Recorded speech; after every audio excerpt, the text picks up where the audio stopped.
정청래 더불어민주당 대표는 10일 의원총회 생중계를 추진하겠다고 밝혔습니다. 그리고 이재명 대통령은 지지율 폭락과 관련해 공식 사과를 하셨습니다. 먼저 정 대표는 이날 SNS에 글을 올리고 국무회의도 생중계하는데 의원총회는 왜 비공개인가? 의원총회도 생중계하라고 문자들 많이 하신다며 이같이 전했습니다. 그는 조중동 신문 스크랩을 없앨 듯 의원총회 생중계도 적극 동의, 찬성한다고 강조했습니다. 그러면서 당원의 뜻을 받들어 그렇게 하도록 적극 추진하겠다고 했습니다. 네, 이건 좋습니다. 전부터 당원들이 꾸준하게 말하던 부분이죠. 그리고 한편 젠프는 오늘 SNS를 통해 국민 여러분 죄송하다. 냉정한 국민의 평가를 겸허하게 받아들인다고 밝혔습니다. 이어 더 낮은 자세로 더 겸손하게 더 넓게 벌리고 더 많이 포용하며 더 열심히 하겠다고 덧붙였습니다. 네, 해당 부분은 바로 이 KSOI 조사 때문인데 바로 사과를 하셨군요. 사실 이런 부분이 이 대통령의 장점입니다. 추가적인 하락을 막고 바로잡는 부분 동물적 감각이라 할 수 있는데 아주 잘하셨습니다. 다만 이번 선거의 본질에 대한 수술은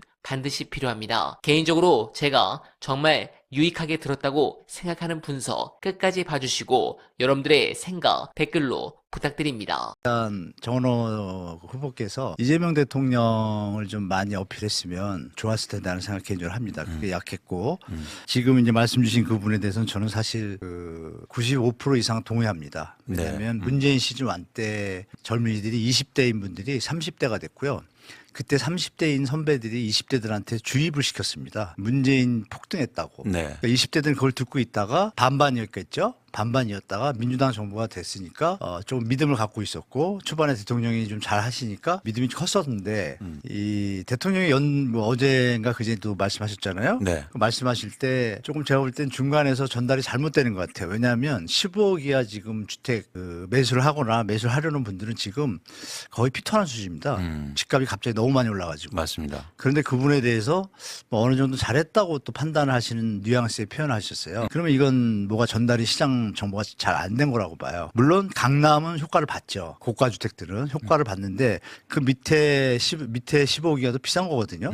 10억짜리가 13억이 됐고 7억짜리가 9억이 되고 10억이 됐어요. 10% 올랐단 말이에요. 그 부분에 대해서 어떤 멘트가 정부에서 아무것도 없었어요. 그리고 명확하게 제가 평소에 주장하는 앞으로의 공공분양 이거에 대해서 우리가 좀 늦더라도 분양가가 저렴하다는 인식 대통령이 뭐 이런 얘기 하셨잖아요. LH 이거 직영하자 네. 뭐 이런 거에 대한 메시지가 직영하자까지 나왔는데 한 번도 신호를 안 줬어요. 1년이 돼가는데 분양가는 싸게 하겠다 말은 했는데 얼마로 할지가 안 나왔는데 최근에 3기 신도시 왕숙지가 하지 않았습니까? 분양가가 높았어요. 거기서 다 멘붕이 온 거예요. 젊은 세대.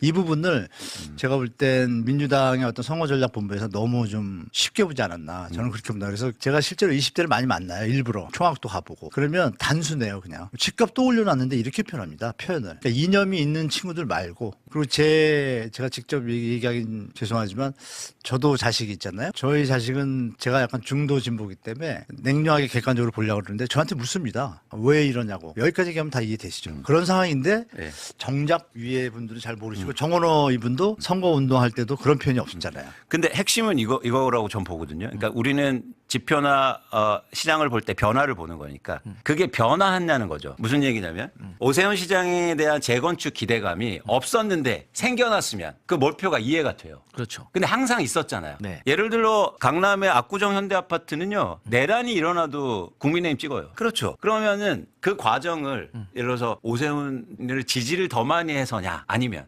반대로 이렇게 해서 가는 거죠. 민주당에 대한 기대가 있었는데 아까 이제 한문호 교수님 말씀하신 기대가 줄었느냐. 네. 저는 이 후자가 핵심 같거든요. 강남 3구에서 민주당이 졌어요. 네. 그런데 강선필 대변인님 말씀에 따르면 재건축 재개발에 대해서 더 잘할 수 있다는 메시지가 부족했다. 네, 심하게 부족했죠. 네, 그러면 제가 생각해 볼게요. 저는 강남의 재건축 아파트를 들고 있어요. 그런데 자, 오세훈 후보가 와서 내가 잘해줄게요. 그동안 해왔던 거 맞잖아요. 규제 완화해주고 해주겠습니다. 세금도 안 내게 해줄게요. 이런 얘기를 하고 정원호 후보가 저한테 와서 저는 실제로 해봤어요. 그리고 저는 행정도 잘 알고 해서 더 빠르게 속도를 낼게요. 그러면 제가 합리적으로 생각해서 이번에는 정원호 후보를 선택해야겠다. 이렇게 되는 겁니까? 저는 아니라고 보거든요. 조합원이 그걸 설득 듣고 그 짧은 기간에 설득 듣고 그래 이번에 정원호 찍어야지. 이게 되냐고요. 원래 정해져 있어요. 답은. 원래 정해져 있다고요. 두 번째가 뭐냐면 그래서 저는 다른 방향성이 부족했다. 무슨 얘기냐면 제가 통계적으로 보니까 오세훈 우세 지역의 선거인 수, 우세 지역이 5군데, 강남구, 서초구, 송파구, 용산구, 강동구의 선거인 수가 200만 명입니다. 반면에 정원호 후보의 우세 지역은 성북구, 중랑구, 관악구, 강서구, 은평구가 약 207만 명이에요. 비슷하죠, 선거인 수가. 근데 가장 큰 차이가 뭔지 아세요? 투표율이 정원호 후보가 우세한 지역의 투표율이 낮아요. 쉽게 말해서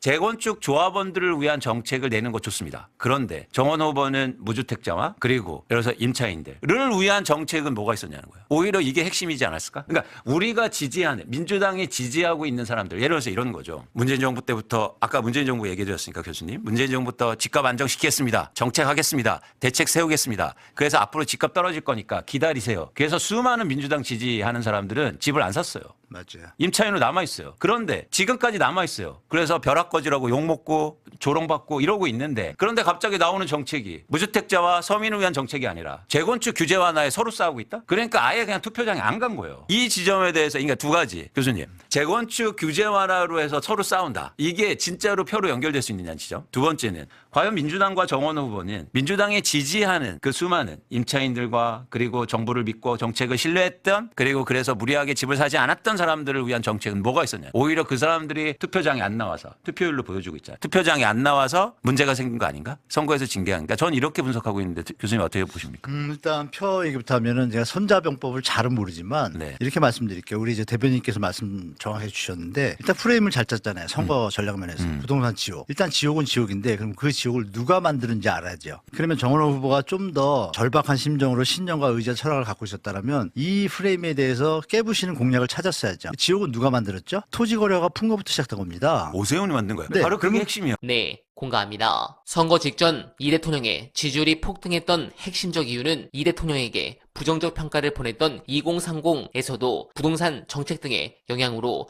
긍정평가 우세로 돌아섰기 때문입니다. 세금 등의 수단을 통해서라도 부동산 가격을 확실히 잡으면 서민, 중산층 지지가 급상승한다는 사실이 확인된 셈입니다. 전문가들은 서울과 수도권 아파트 가격을 하향 안정화시키기 위해서는 보유세 강화가 불가피하다고 강조합니다. 부동산 투자의 기대 수익률을 낮출 뿐 아니라 조세 형평성 차원에서도 가야 할 방향이라는 겁니다. 다만 민주당에서는 보유세 인상에 대해 굉장히 두려워하고 있습니다. 그러나 부동산 위기를 방치해 서울 등에서 집값이 폭등하면 2028년에 총선과 2030년에 치러지는 대선에서 정권 재창출은 매우 어려울 것으로 예상됩니다. 여러분들은 어떻게 생각하십니까? 공감하셨다면 소중한 언알바 후원 부탁드립니다. 댓글에 고정된 내용을 통해 많은 사랑 부탁드리며, 언알바는 오늘도 최선을 다하겠습니다. 여러분 고맙습니다.